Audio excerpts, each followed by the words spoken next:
بسم الله الرحمن الرحيم.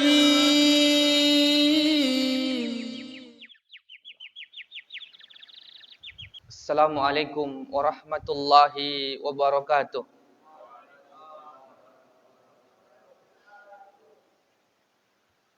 Alhamdulillahi hamdan hamda wa syukru lillahi syukran syukra. Alhamdulillahilladzi bi ni'matihi tatimmus shalihat wa tunjazul muhammad. Wassalatu wassalam ala khairil bashar Muhammad alaihi afdhalus salam wat taslim. Asyhadu an la ilaha illallah wahdahu la syarikalah wa asyhadu anna Muhammadan abduhu wa rasuluh sallallahu alaihi wa ala alihi wa sahbihi wa man tabi'ahum bi ihsanin ila yaumiddin, amma ba'du. Ma'asyiral muslimin dan muslimat rahimani wa rahimakumullah. Alhamdulillah, pujian, sanjungan hanyalah milik Allah. Kita bersyukur atas nikmat yang Allah berikan pada kita, dan kita tidak berputus asa terhadap keinginan dan cita-cita yang belum diperkenankan Allah. Kemudian kita juga tidak lupa untuk terus memperbanyak salawat dan salam kita kepada baginda Rasul Muhammad sallallahu alaihi wasallam, karena kita sangat mengharapkan syafaat beliau nantinya pada yaumul akhir kelak. Dan juga di antara tanda kita cinta kepada Rasul, sudah pastinya kita pernah membaca sejarah kehidupannya dari awal hingga akhir. Dan begitu juga kita tidak melewatkan hari-hari kita kecuali kita benar-benar bersolawat dan menyampaikan salam kepada Rasul sallallahu alaihi wasallam. Kaum muslimin dan muslimat yang dirahmati oleh Allah Subhanahu wa taala. Kita akan melanjutkan pembahasan kita dalam kitab Syarhul Urjuzah Al-Mi'iyah li Ibni Abil Izz, yaitu sebuah kitab yang bercerita tentang kehidupan Rasul sallallahu alaihi wasallam. Dan kitab ini hanya memuat 100 bait syair yang menggambarkan kehidupan Nabi sallallahu alaihi wasallam. Maka ketika kita ingin mengenal Rasul untuk pemula, maka buku ini sangat-sangat dianjurkan untuk dibaca. Kita akan melanjutkan pada bait yang ke-35 dan 36. Disebutkan pengarang, wa ba'da khamsina wa amatali usri bihi wassalawatu furidat khamsan bi khamsina kama qad hufizat. Dan setelah Nabi sallallahu alaihi wasallam genap berumur 51 tahun, maka beliau diperjalankan, atau yang kita kenal beliau melakukan Isra Mi'raj, dan kemudian solat yang 5 waktu pun diwajibkan, yang khamsan bi khamsin, 5 waktu namun bernilai 50, kama qad hufizat, sebagaimana yang telah disebutkan ataupun telah dijaga. Zakara fi hadha asy-syartu wal baitul ladzi ba'dahu al-Isra wal Mi'raj bin Nabi salatu wassalam, dan telah disebutkan pada bait syair ini sebuah kejadian di mana Rasul sallallahu alaihi wasallam melakukan Isra dan Mi'raj. Rasulullah melakukan perjalanan dan naik ke langit. Dan kita ketahui bahwa ternyata Isra Mi'raj ini adalah sebuah mukjizat dan juga kabar gembira atau hadiah dari Allah Subhanahu wa taala kepada Nabi sallallahu alaihi wasallam. Kenapa Allah memberikan hadiah sebuah perjalanan yang agung? Karena kita ketahui pada bait-bait sebelumnya, sebelum Rasulullah berangkat Isra Mi'raj, Nabi itu mengalami amul huzun, tahun kesedihan. Di mana Abu Talib, pamannya Rasul sallallahu alaihi wasallam, meninggal dunia.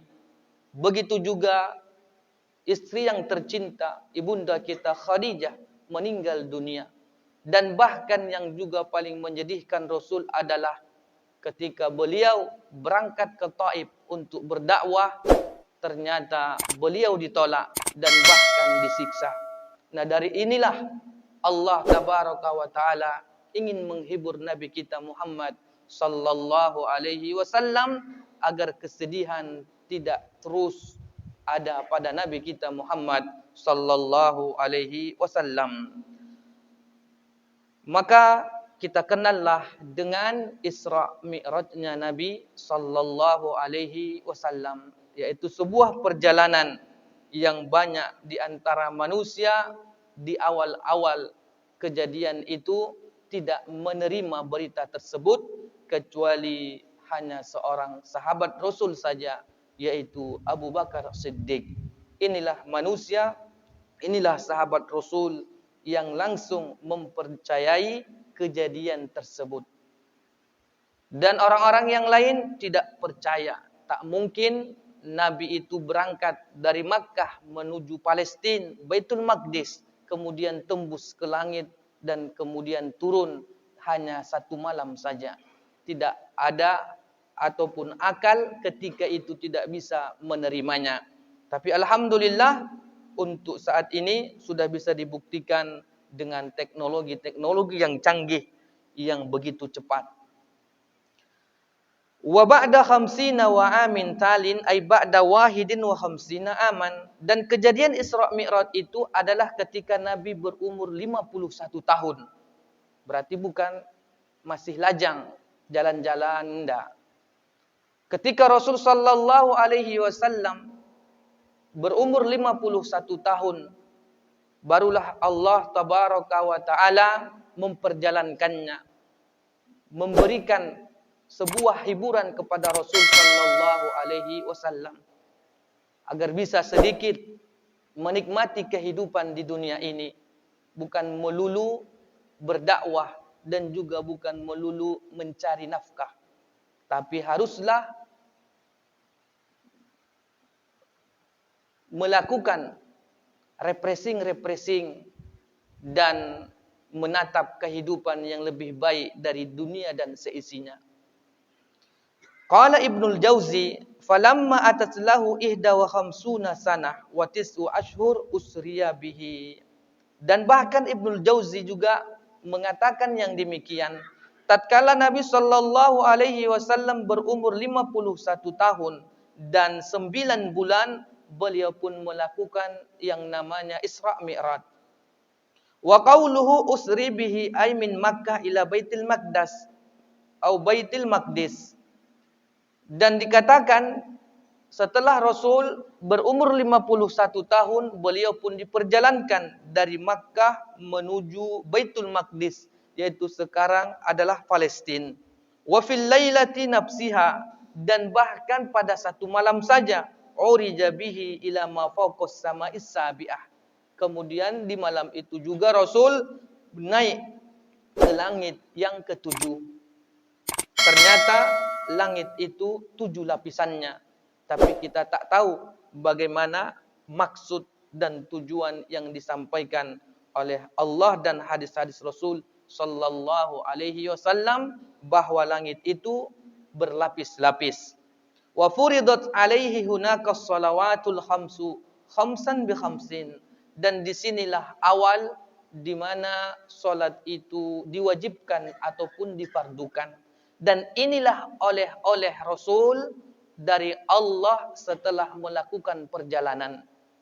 Maka ketika kita melakukan perjalanan, maka boleh juga kita membawa oleh-oleh ataupun membawa sebuah atau buah tangan untuk orang-orang yang tercinta.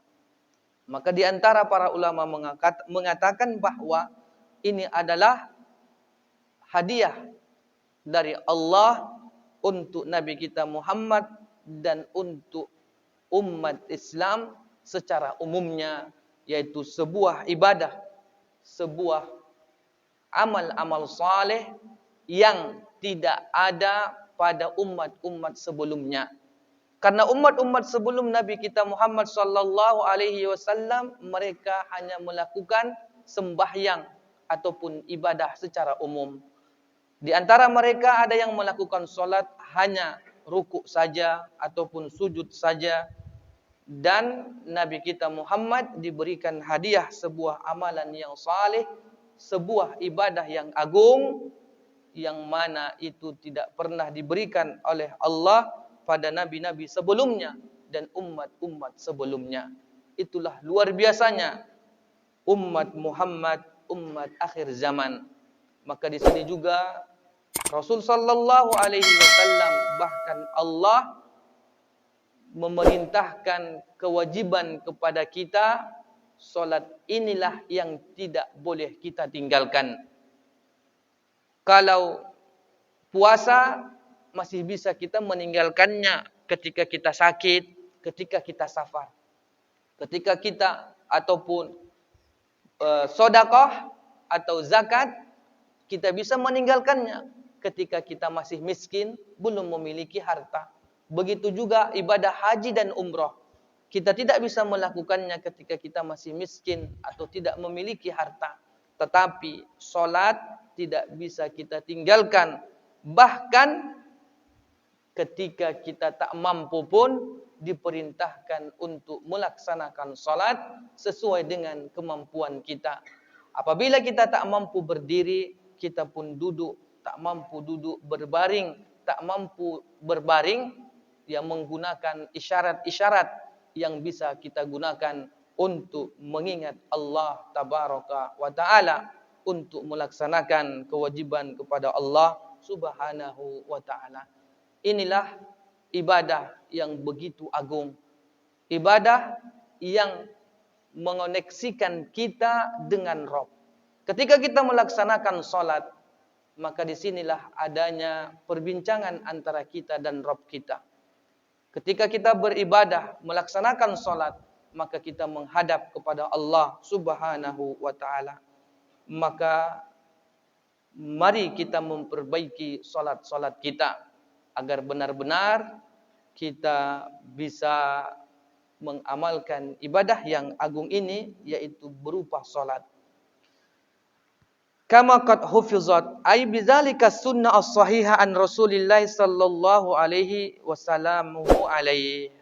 Dan kejadian ini ada disebutkan, bahkan terjaga, tersimpan di dalam hadis-hadis Rasul sallallahu alaihi wasallam. Kejadian Isra Mi'raj ini Rasulullah ceritakan langsung kepada para sahabat beliau. Qala al-Hafiz Ibnu Katsir, Al-Hafiz Ibnu Katsir mengatakan, wa usriya bi Rasulillah sallallahu alaihi wasallam bi jasadihi ala sahih min qauli sahabah wal ulama. Hafiz Ibnu Katsir mengatakan,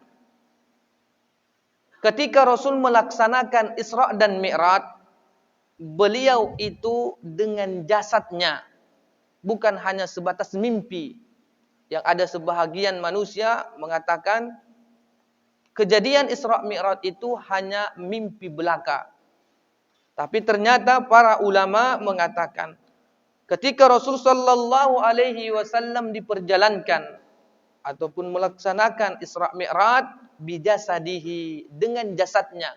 Jasadnya ikut terbang. Ala sahih, dari pendapat yang paling sahih dari perkataan para sahabat dan juga para ulama. Minal jasadi minal Masjidil Haram ila Baitul Maqdis, dari Makkah Masjidil Haram ke Baitul Maqdis, yaitu Palestina. Raqiban al-buraq, dengan mengendarai buraq, yaitu sebuah kendaraan namanya buraq, yaitu sebuah hewan yang kencang larinya, cepat seperti kilat. Ada yang mengatakan ia memiliki sayap dan modelnya seperti kuda. Fi suhbati Jibril, dan ketika Rasul itu melaksanakan Isra Mi'raj, Jibril ikut mendampinginya. Jadi Rasul mengendarai dengan kendaraan Burak dan Jibril juga ada di sampingnya ikut menyertainya. Fanazala samma wa amma bil anbiya bi Baitil Maqdis fa shalla bihim. Kemudian Nabi kita Muhammad juga menjadi imam untuk para nabi-nabi di Baitul Maqdis, mereka melaksanakan salat di sana. Summa urija bihi tilkal lailah min hunaka ila sama'id dunya. Kemudian setelah Rasul melakukan perjalanan Isra dari Makkah menuju Palestina, di malam itu juga Rasulullah pun dinaikkan ke langit. Summal lillati taliha, yaitu naik ke langit pertama, summas salisah, kemudian kedua, ketiga, hingga sampailah langit yang ketujuh. Wara'al anbiya ala manazilihim, dan Rasulullah melihat kedudukan-kedudukan para nabi sebelum beliau. Summa urija ila bihi sidratul muntaha, setelah sampai ke langit yang ketujuh, Rasulullah naik ke sidratul muntaha, yaitu di atas langit sana. Wara'a indaha Jibril ala surah allati khalaqahu Allahu alaiha. Dan disinilah Nabi melihat bentuk aslinya malaikat Jibril. Jadi ketika sudah di luar angkasa, di langit yang ketujuh tembus ke sana, ke Sidratul Muntaha, Nabi pun melihat bentuk asli Jibril alaihi salatu wassalam.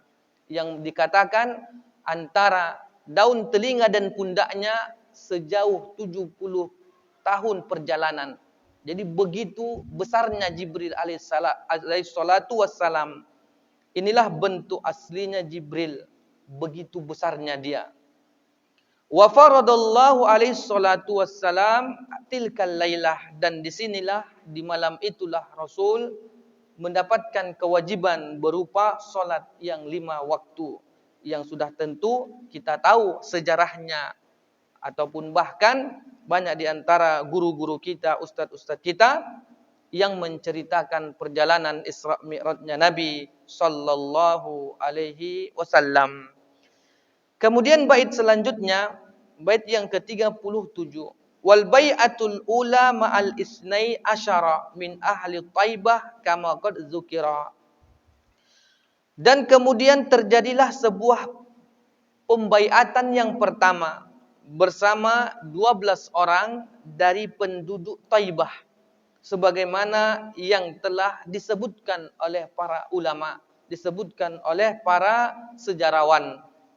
Wal bai'atul ula, bai'at yang pertama atau yang kita kenal dengan pemilihan presiden atau pemilihan umum.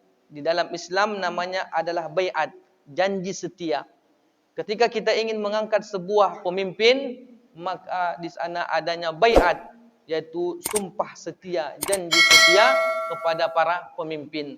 Kalau di negeri kita, itulah dia pemilihan kepala negara.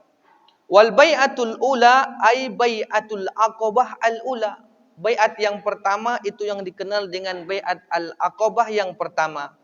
Kanat ma'a isnai asyara, yaitu yang dilakukan bersama 12 orang saja, rajulan, laki-laki, min ahli Taibah ay min ahli Madinah an-Nabawiyah, yaitu dari orang-orang Madinah.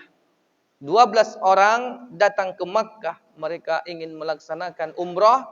Kemudian Nabi sallallahu alaihi wasallam kebiasaannya ketika musim haji, musim umrah itu Rasulullah terus berdakwah, mengajak kabilah-kabilah yang ada di Arab agar mereka memeluk agama Islam, agar mereka mentauhidkan Allah dan menjauhkan diri dari Allah, menjauhkan diri dari kesyirikan kepada Allah. Kama qad dzukira fil kutub al-ma'niyah bisirah an-nabawiyah. Sebagaimana hal tersebut telah disebutkan atau dijelaskan di dalam kitab-kitab sejarah Nabi sallallahu alaihi wasallam. Qala Ibnu Ishaq, bahkan Ibnu Ishaq juga mengatakan, falamma aradallahu azza wa jalla izhara dinihi, tatkala Allah ingin menampakkan agamanya yang lurus ini, wa izaza nabihi sallallahu alaihi wasallam, dan ingin memuliakan nabinya, wa injaza mau'idihi lahu, dan juga ingin memenuhi atau melaksanakan janjinya. Kharaja Rasulullah sallallahu alaihi wasallam fil musim alladzi laqiyahu fihi an-nafar minal ansar, di mana Rasul itu senantiasa keluar pada musim-musim yang banyaknya manusia ketika itu dari kalangan Ansar, yaitu waktu haji dan umrah. Fa'arada nafsahu ala qabailil Arab, dan Nabi ketika musim haji ataupun umrah, beliau pun menawarkan dirinya atau menawarkan agama Islam, mengenalkan agama Islam ke kalangan orang-orang Arab. Jadi bukanlah sebuah aib adanya seseorang ustadz itu mengajak kita, ia turun gunung, ia yang mengambil bola, ia ajak, ia kenalkan agama ini kepada masyarakat. Bukan melulu ustadz itu diundang, tetapi ustadz itu juga harus ikut langsung terjun tanpa ada panggilan, tanpa ada hal-hal yang mengundangnya, tetapi ia memang betul-betul berdakwah. Ia turun ke lapangan, ia mengajak orang-orang agar mendekatkan diri kepada Allah Subhanahu wa taala. Maka di sinilah Rasul itu menawarkan agama, mendakwahkan agama yang lurus kepada kabilah pada suku-suku yang ada di Arab. Kama kana yasna'u fi kulli musim, hal ini senantiasa dilakukan Rasul pada setiap musim. Fa bainama huwa indal aqabah laqiya rahtan minal kharraj aradahu Allahu bihim khaira. Maka tatkala Rasul itu ada di Aqabah, ia bertemu dengan sebuah kabilah yang dikenal dengan kabilah Al-Khazraj. Aradallahu bihim khaira. Allah menginginkan pada kaum ini sebuah kebaikan. Wa annahum ajabu Rasulullah sallallahu alaihi wasallam, dan mereka inilah di antara kabilah-kabilah yang datang ke Makkah melakukan ibadah haji, menerima, mengijabah dari seruan Nabi sallallahu alaihi wasallam. Fima da'ahum lahu wa amanu bihi, yang mana Rasul mendakwahi mereka dan kemudian mereka pun beriman kepada Allah dan kepada Rasul Muhammad sallallahu alaihi wasallam. Nah, lihatlah ternyata tidak mudah melaksanakan dakwah kepada Allah Subhanahu wa taala. Summa insarafu raji'ina ila qaumihim. Setelah itu mereka kaum ataupun kabilah Khazraj ini kembali ke kaumnya, dan mereka juga mengajak kaum mereka untuk beribadah kepada Allah Subhanahu wa taala. Begitulah estafet dakwah. Ketika kita mendapatkan hidayah, ketika kita mendapatkan ilmu, kita harus mengajarkannya kepada orang-orang yang kita cintai, terkhususnya kepada keluarga kita, pada istri, pada anak-anak kita. Kalaulah seandainya dakwah itu tidak berjalan di keluarga kita, maka sangat sedihlah kehidupan kita. Sebagaimana halnya Rasul sallallahu alaihi wasallam tidak bisa memberikan hidayah kepada pamannya Abu Talib, yang mana di akhir kehidupan Abu Talib ia meninggal dalam keadaan musyrik. Sangat-sangat sedih.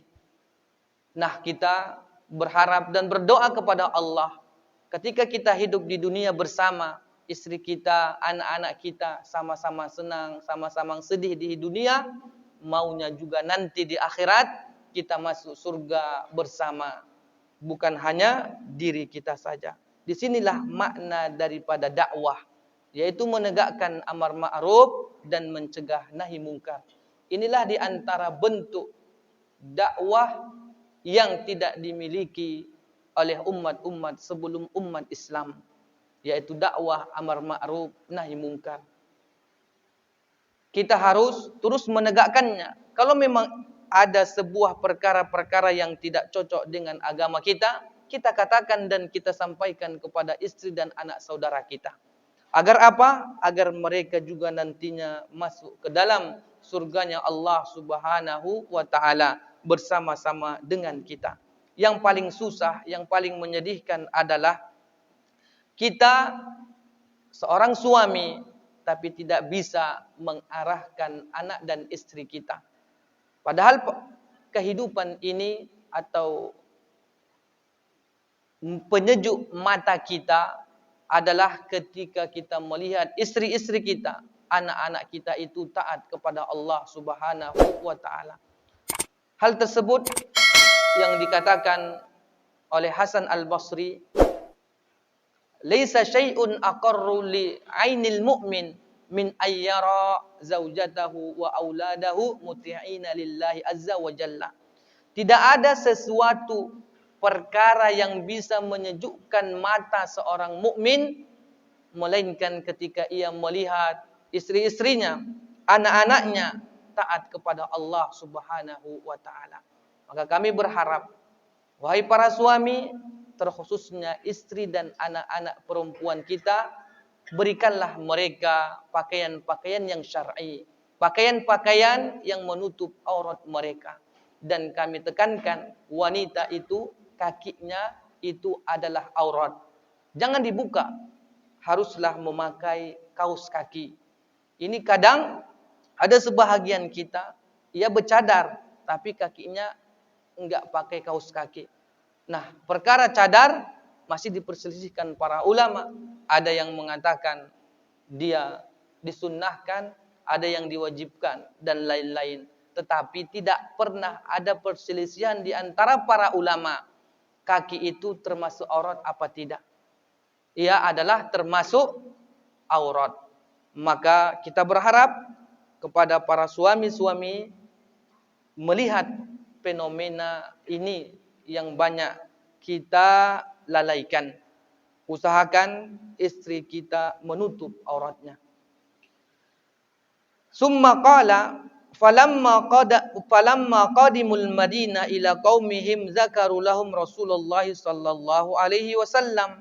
Maka ketika orang-orang Khazraj ini kembali ke Madinah, mereka pun menyebutkan, menceritakan ada seorang Rasul, wada'auhum ilal Islam, yang Rasul ini mengajak mereka agar memeluk agama Islam, hatta fasha fihim, hingga tersebarlah berita di kalangan mereka. Ternyata di sana di Makkah ada seorang Rasul, Rasul yang baru yang mengajak kepada keislaman, mengajak pada agama Islam. Falam tabqa darun min duril ansar illa wa fiha dzikrun min Rasulillah sallallahu alaihi wasallam. Dan tidak ada satupun rumah dari rumah-rumah kalangan Ansar kecuali ada penyebutan Rasul sallallahu alaihi wasallam. Maka ketika 12 orang dari kalangan Ansar ataupun orang-orang Khazraj ini pulang ke rumahnya, pulang ke kaumnya ke Madinah, maka berita viral pun menyebar, yaitu di mana adanya Rasul baru, adanya Rasul pembawa agama Islam yang mulia. Hatta in kana al-'am al-mukbir, hingga tahun berikutnya. Jadi berita ini terus mengalir, terus viral selama setahun penuh. Jadi orang-orang pun merasa penasaran.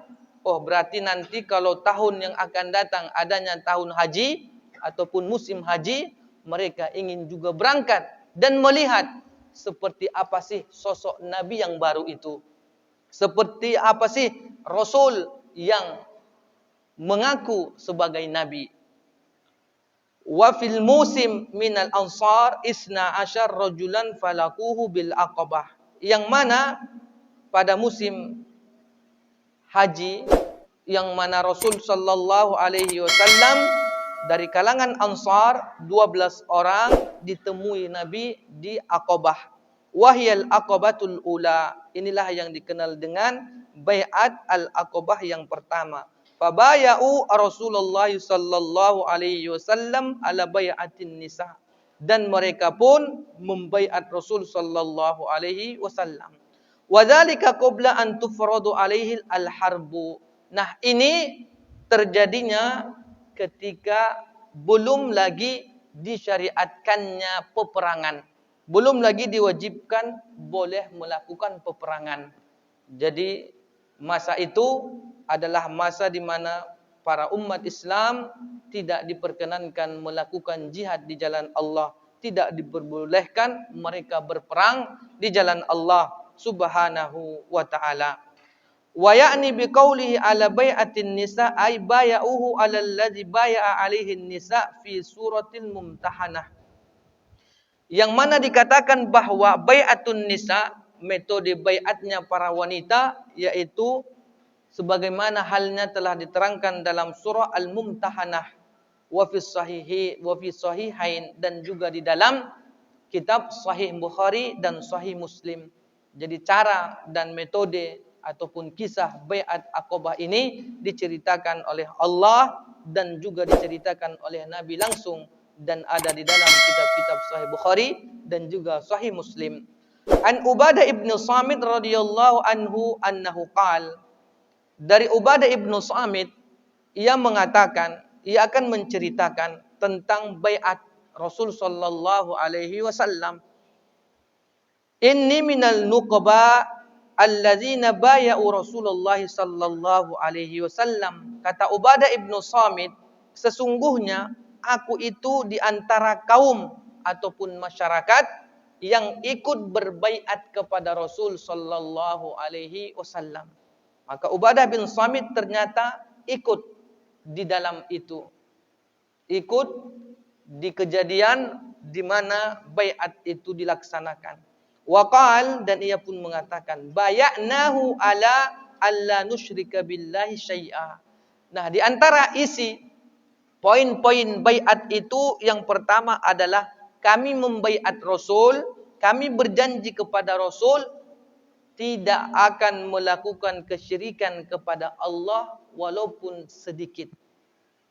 Inilah inti ataupun di antara poin-poin di dalam baiat Aqabah tersebut, yaitu tidak melaksanakan perkara-perkara syirik kepada Allah Subhanahu wa taala. Wala nasriqa, dan yang kedua poinnya adalah dan kami tidak mencuri. Oh, ternyata perbuatan ini dari dulu sudah ada. Di antara kebiasaan orang-orang Arab dulu mungkin melakukan pencurian, mengambil hak-hak orang lain, mengambil milik orang lain. Maka mereka berjanji, wahai Rasul, kami akan membaiat, kami akan melakukan baiat padamu, kami akan melakukan janji setia. Engkau akan menjadi pemimpin kami dan kami berjanji. Ya, sama halnya seperti kita misalnya ada janji pramuka, ada janji siswa dan lain-lain. Poin-poinnya, yang pertama, kami tidak akan melakukan kesyirikan kepada Allah. Yang kedua, kami tidak akan mencuri. Wala nazni, dan juga kami tidak akan berzina. Ternyata perbuatan ini di zaman jahiliyah adalah perbuatan yang biasa-biasa saja, melakukan perzinahan. Maka mereka berjanji tidak akan melakukannya lagi. Maka ketika ada orang-orang yang hobinya berzina, gonta-ganti pasangan, berarti itu adalah sebuah perbuatan-perbuatan orang-orang jahiliyah. Maka mereka pun berjanji untuk tidak melakukannya lagi. Wala naqtulan nafsal lati harramallahu illa bil haqq. Dan kami juga berjanji kami tidak akan membunuh manusia, atau kami tidak akan membunuh jiwa-jiwa yang Allah haramkan. Dan ternyata fenomena ataupun perkara-perkara pembunuhan di masa jahiliyah itu soal biasa.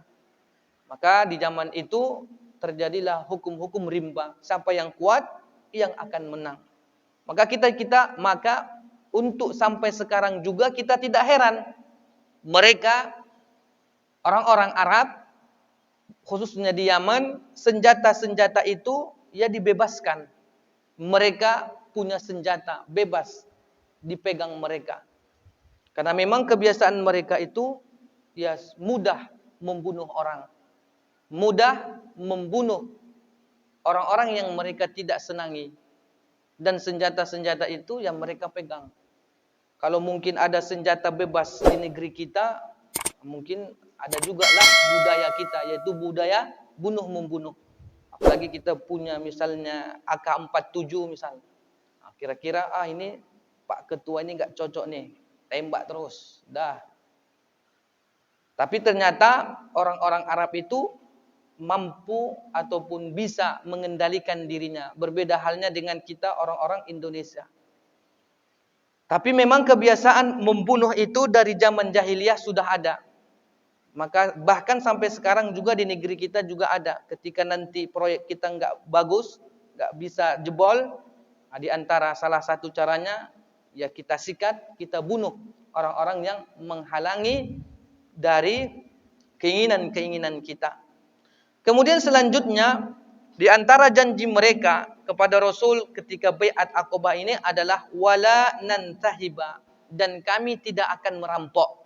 Kami tidak akan melaksanakan begal, perampokan, pencurian dan lain-lain yang semisalnya. Ataupun adanya perampokan-perampokan ini adalah sebuah kebiasaan orang-orang di zaman jahiliyah dahulu. Wala na'siya bil jannah in fa'alna dzalik.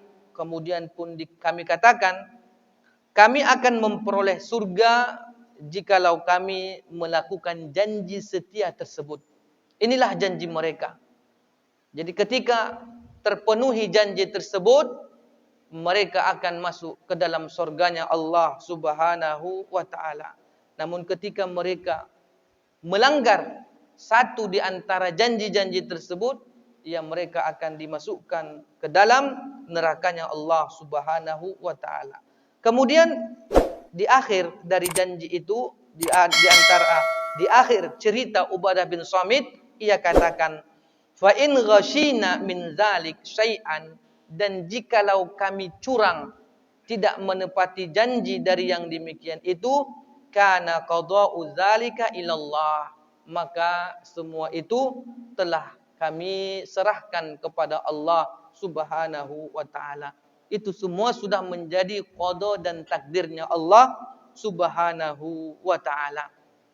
Kaum muslimin dan muslimat yang dirahmati oleh Allah Subhanahu wa ta'ala, ternyata di antara hikmah ataupun faedah-faedah yang bisa kita ambil dari janji-janji setia para sahabat Rasul yang 12 orang ketika melaksanakan bai'ah Al-Aqabah yang pertama, banyak sekali. Yang paling utama itu mereka tahu bahwa mereka tidak boleh melakukan ibadah kecuali hanya kepada Allah. Dan inilah inti dakwah para nabi dari zaman ke zaman. Karena memang melakukan ibadah itu hanyalah untuk Allah. Maka disinilah kita berhati-hati dan terus mempelajari bagaimana caranya beribadah yang benar kepada Allah. Bukan dengan akal-akalan, bukan dengan budaya-budaya, bukan dengan perasaan-perasaan. Karena yang ingin kita sembah itu adalah Allah. Ketika kita tidak mengenal bagaimana cara menyembah Allah, sudah tentu kita akan terperosok. Sudah tentu kita akan masuk ke jurang, masuk ke dalam kesalahan.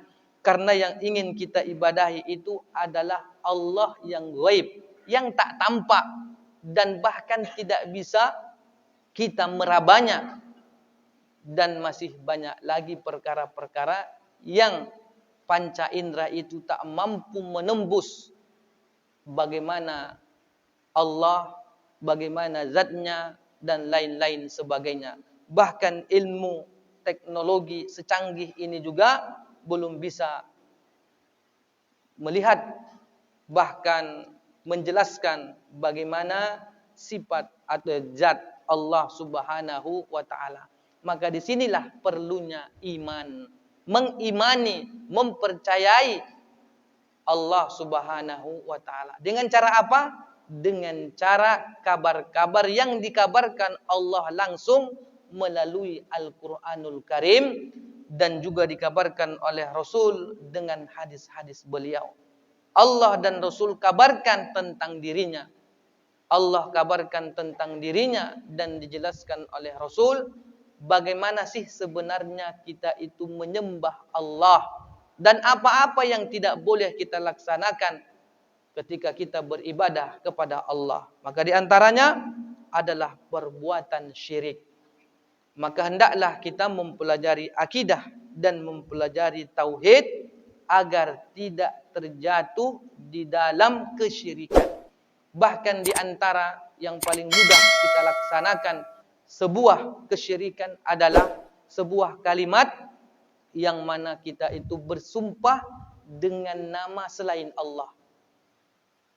Padahal Rasul sallallahu alaihi wasallam telah mengatakan man halafa bi ghairillah faqad kafara au asyraka.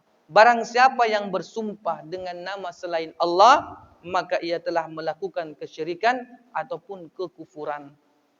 Nah, banyak di antara kaum muslimin untuk saat ini mereka lalai dan lupa. Saking seriusnya ia pun bersumpah dengan nama ibunya, dengan diri dan benda-benda yang ia keramatkan.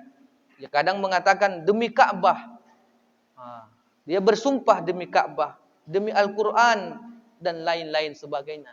Kadang di kalangan anak-anak kita ataupun para remaja selalu mengatakan, kau betul ngambil ini? Oh, demi Quran, tidak ada, kata dia. Nah, dia menggunakan kalimat-kalimat sumpah yang tidak ia sandarkan kepada Allah Subhanahu wa ta'ala. Maka perkara ini adalah sebuah kesyirikan. Dan bahkan yang paling menyedihkan itu adalah banyak juga di kalangan para ustadz-ustadz kondang, ustadz-ustadz itu tak pernah menyelesaikan kitab-kitab akidah dari A sampai Z. Apatah lagi orang-orang awamnya, masyarakat biasa. Ini yang sangat menyedihkan. Karena banyak di antara ustadz-ustadz itu mereka hanya melaksanakan atau menyampaikan tausiah-tausiah secara random atau tematik. Tidak mengajarkan benar-benar akidah kepada umat. Bahkan ada juga di antara guru-guru kita atau ustadz-ustadz kita yang mengatakan, oh janganlah terlalu mantap-mantap kali diajarkan akidah kepada umat. Nanti mereka bisa berpecah belah. Ini adalah sebuah syubhat yang harus kita hindari. Maka kami berharap kepada kita, para peguru, para pengajar, benar-benarlah mempelajari akidah dan mengkhatamkan buku-buku dan menyelesaikan kitab-kitab tentang akidah dan tentang tauhid.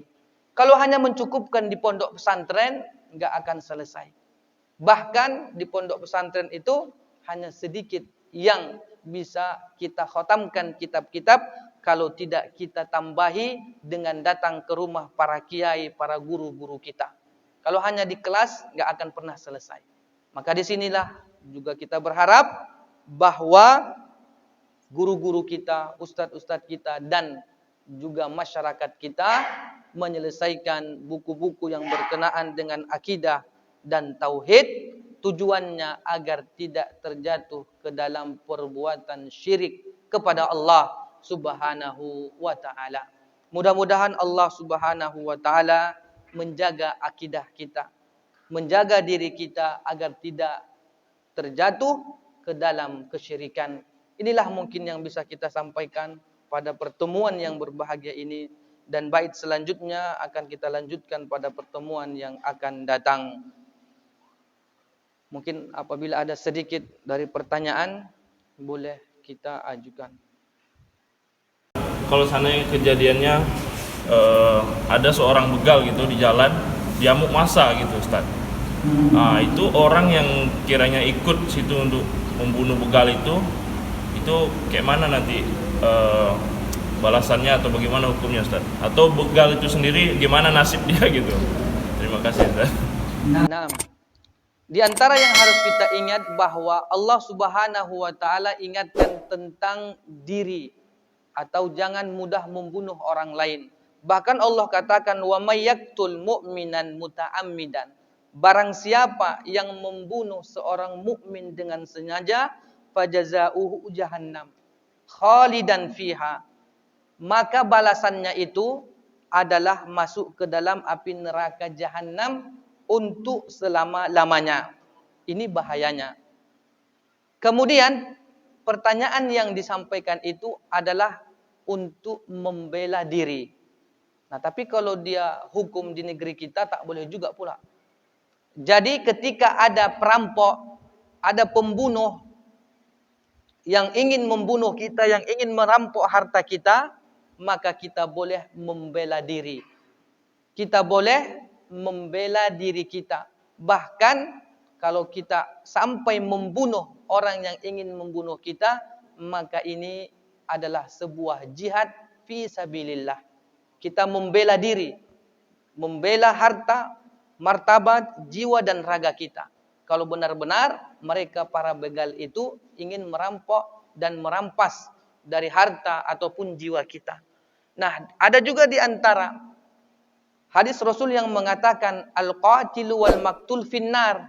Orang yang membunuh dan orang yang dibunuh sama-sama di neraka. Ini beda konteksnya, beda kejadiannya. Kalau ini adalah perkaranya seperti main tinju. Sama-sama mau membunuh, sama-sama ingin mau menang dalam pertarungan. Kalau seperti ini baru dikatakan oleh Rasul itu al-qatilu wal maktul finnar. Orang yang membunuh dan yang dibunuh itu sama-sama masuk ke dalam neraka.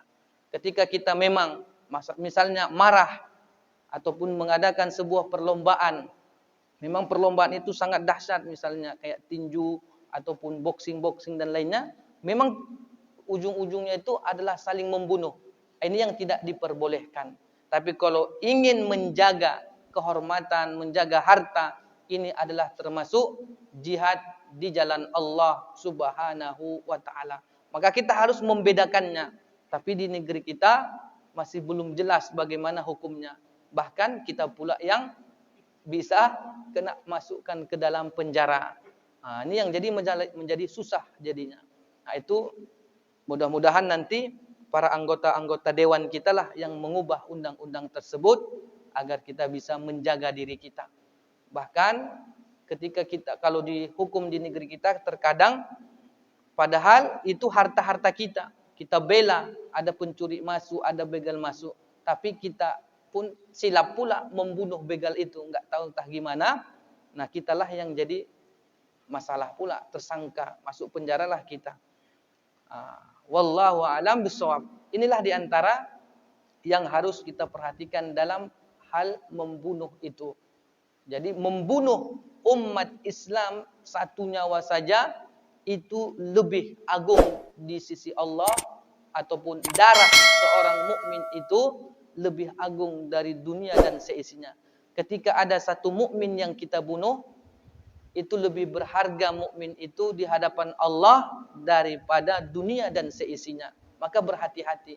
Walaupun kita misalnya lain pandangan, lain pendapat, jangan sempat terjadinya pembunuhan ataupun perperangan di antara sesama kaum muslimin. Kita harus menjaga yang demikian itu.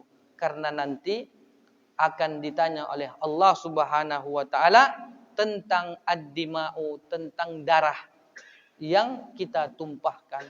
Maka para pemimpin-pemimpin umat Islam yang melakukan pembunuhan-pembunuhan nanti akan Allah sidang mereka di hadapannya. Dan kita berharap kita tidak termasuk orang-orang yang tersangkut dalam perkara-perkara tersebut. Wallahu a'lam bishawab. Mungkin inilah yang bisa kita sampaikan dan kita tutup dengan doa kafaratul majlis. Subhanakallahumma wa bihamdika asyhadu an la ilaha illa anta astaghfiruka wa atubu ilaik. Assalamualaikum warahmatullahi wabarakatuh.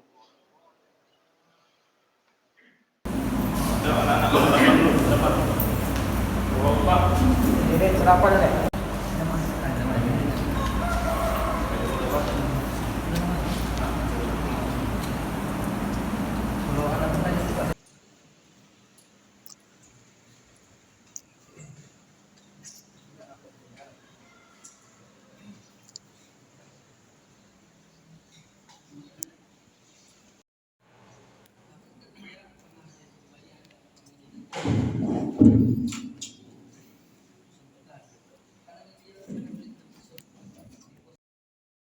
Sadaqallahul azim.